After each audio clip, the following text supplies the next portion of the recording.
Yesterday, we talked about Caleb and how confident he was, even when the 12 spies came back and said, hey, we can't take that land. There's no way, those giants, that land is impossible. But Caleb had eyes for the impossible because he saw God and not the problem. He saw the promise. He knew they could do it. So today, we're going to talk a little bit about Joshua. I think Joshua was in the background and he was just kind of preparing his mind for what to say. He's just kind of standing in the background, almost like accessorizing himself, preparing himself to speak, to be a spokesman for God, but he doesn't speak right away. He waits. He's kind of feeling everything out. He's hearing everybody, and he's like, man, this is not the way I thought it was going to go.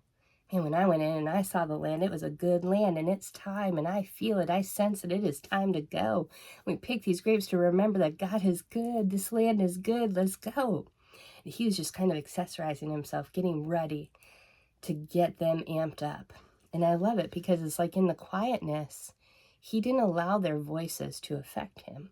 He wasn't stirred by it. He wasn't moved by it. He wasn't like, okay, well, 10 of them don't want to go. And now all the Israelites are grumbling about it, saying this is this and that and that. No, Joshua was getting more confident.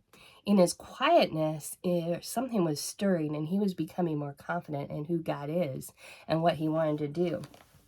So it says in Numbers 14, verse 7, and they said to all the company of Israelites, the land through which we passed as scouts is an exceedingly good land.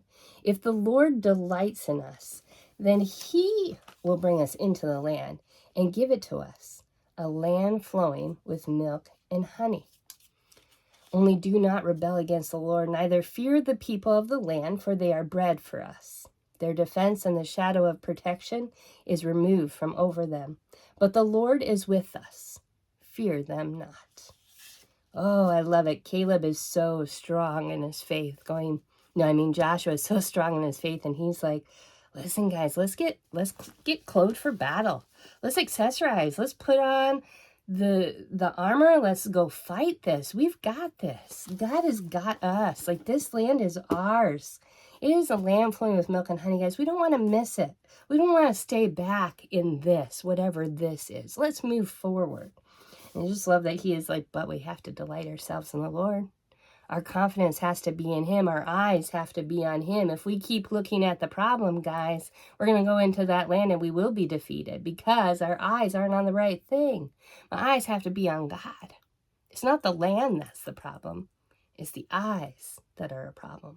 It's the eyes of the spirit, the eyes of the flesh that are keeping people from seeing the promise, allowing the voices of those in the crowd to stir them up and blind them from what God has promised to their ancestors.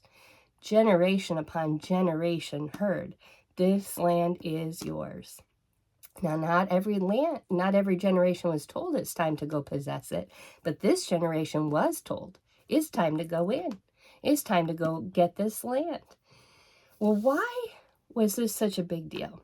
What was happening behind the scenes? Like, how is it that Moses even led them to see the problem? Why, as a leader who is known for just a humility, why did he set the spies up in this way?